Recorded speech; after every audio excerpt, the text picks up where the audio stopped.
Hello everybody and welcome to this video. Today I'm going to talk about EWay bills.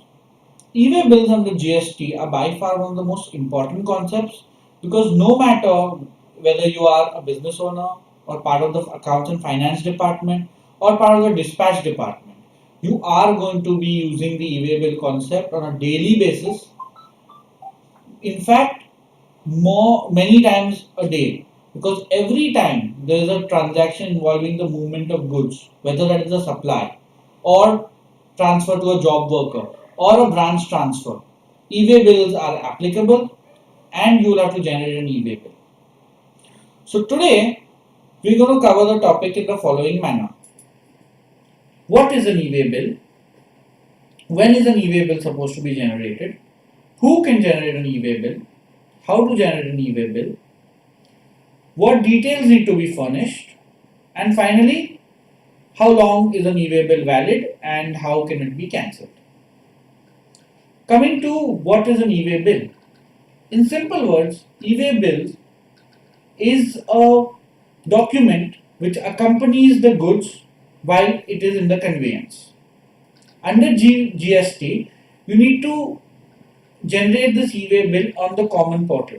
And when it is generated, a unique bill number, EWay bill number, is allocated and is available to the supplier, the recipient of goods, and the transporter. Now, when is an EWay bill supposed to be generated? An EWay bill is supposed to be generated for any transaction involving the movement of goods, whether that is interstate or within the state, that is sale, supply, to branch transfer, transfer to a job worker, transfer because of a fair or exhibition, anything. You have to generate an EWay bill.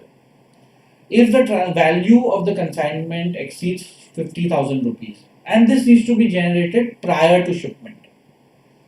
Now, the applicability of EWay bills, according to the government's mandate, from 1st February 2018, EWay bills are applicable for interstate transactions, and mandatorily from the 1st June 2018 they are applicable for intrastate, that is within the state transactions as well.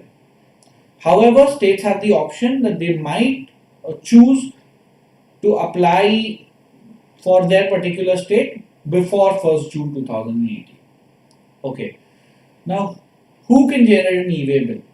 A GST registered supplier or an unregistered transporter, or in case, this is very important, if you are a registered recipient, a GST registered person, and you are buying goods from an unregistered dealer, in such a case, it's very important that you as a recipient generate the EWay bill before your supplier makes the shipment. Otherwise, the transporter will not have an EWay bill, and that shipment of goods would not be correct in law and thus be unlawful.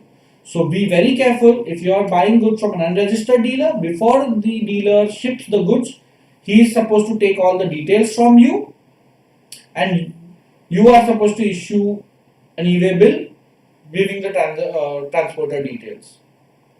If transporter details are not available, that's no problem. The transporter has the option of entering those details at a later point. Okay, now how to generate an EWay bill? I'm going to be giving a detailed demonstration video on this when the portal is active for Maharashtra and everything is started. From the 15th of January 2018, the portal is supposed to be live on a test basis, and then from 1st February 2018, it will be live and applicable for interstate transactions, as I mentioned. Now, this EWay bill can be generated in two ways. One is online, going to the website, or via SMS. Both these matters will be covered in my subsequent video. Moving along. What is the details required to be furnished for issuance for generation of an EWay bill? So basically you require the tax invoice in hand as a supplier, and you need to also put in the GST number of the recipient if he is registered, and give the invoice number, invoice details and item details to the HSN and value level only. So you don't have to give for all items, but you have to give it for HSN wise. So if there are multiple HSN core items in an invoice, then you'll have to give that many times the HSN details. Okay, and this was about part A. Part B, you have to give the vehicle details.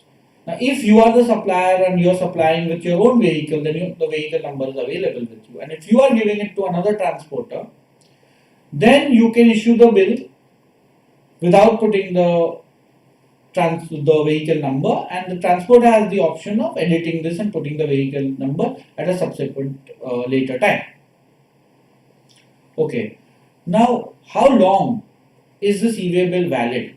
An EWay bill is valid for a period of 1 day up to the distance of 100 kilometers.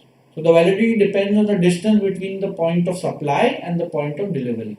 If that is 100 kilometers or less, then it's 1 day. And for every extra 100 kilometers or part thereof, 1 additional day. So for example, if the distance is 250 kilometers, then the validity will be for 3 days. Now what happens if that time limit passes? Then the transporter can issue one more EWay bill. And if, say for example, you've issued an EWay bill but the goods shipment never happened, then you have the option of cancelling the EWay bill within 24 hours. Now an important thing to understand here is that all the details of EWay bills given like this will be available in your GSTR1 for the supplier. So if you issue an EWay bill and the shipment never happens, there could be a problem during assessments because your GSTR1 might not show that invoice details, but the EWay bill is available. So be very careful and cancel it proactively to avoid any hassles during assessments. Okay, thank you very much. I hope you have the session has been fruitful for you. Thank you so much, and please do subscribe if you like this video. Thank you.